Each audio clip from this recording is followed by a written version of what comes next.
En ayant le courage de se nommer victime, on nomme aussi un bourreau quelque part.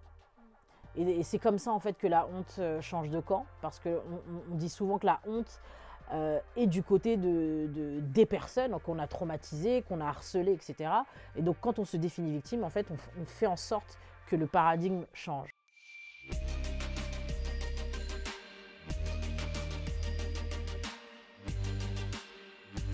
L'empouvoirment, il est avant tout collectif, et je dirais même que tout groupe minorisé devrait confisquer en fait cette notion d'empouvoirment.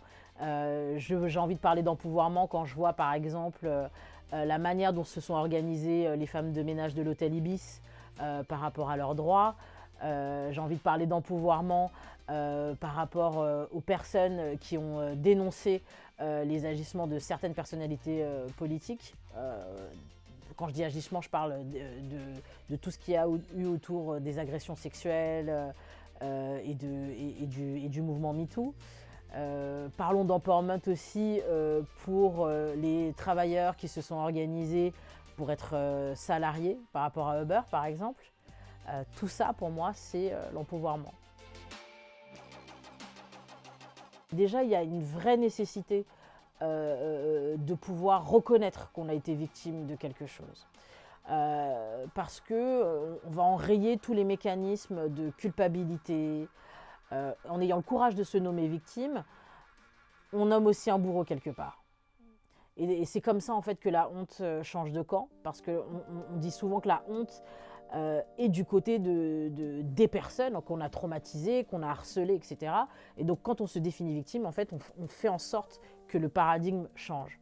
Donc ça, c'est la première chose. Je pense que la deuxième chose qui me paraît hyper importante, c'est le fait de ne pas s'enfermer et de parler.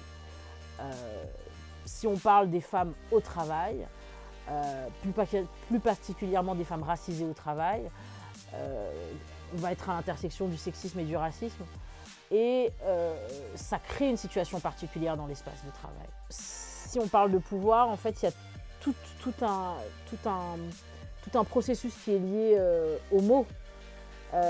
Comment on définit sa situation, comment on la raconte, est-ce qu'on en parle?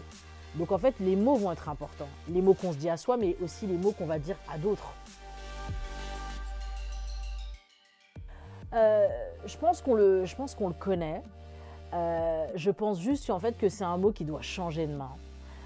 C'est-à-dire qu'aujourd'hui, hier, l'empouvoirment, l'empowerment, ce n'était pas quelque chose qu'on reliait par exemple à certaines classes.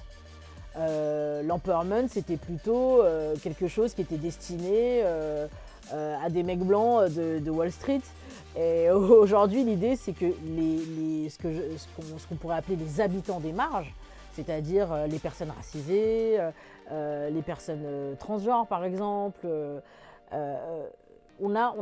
les habitants des marges ont tout intérêt à récupérer en fait cette notion et à se la réapproprier, parce que la classe dominante ne saurait avoir plus de pouvoir.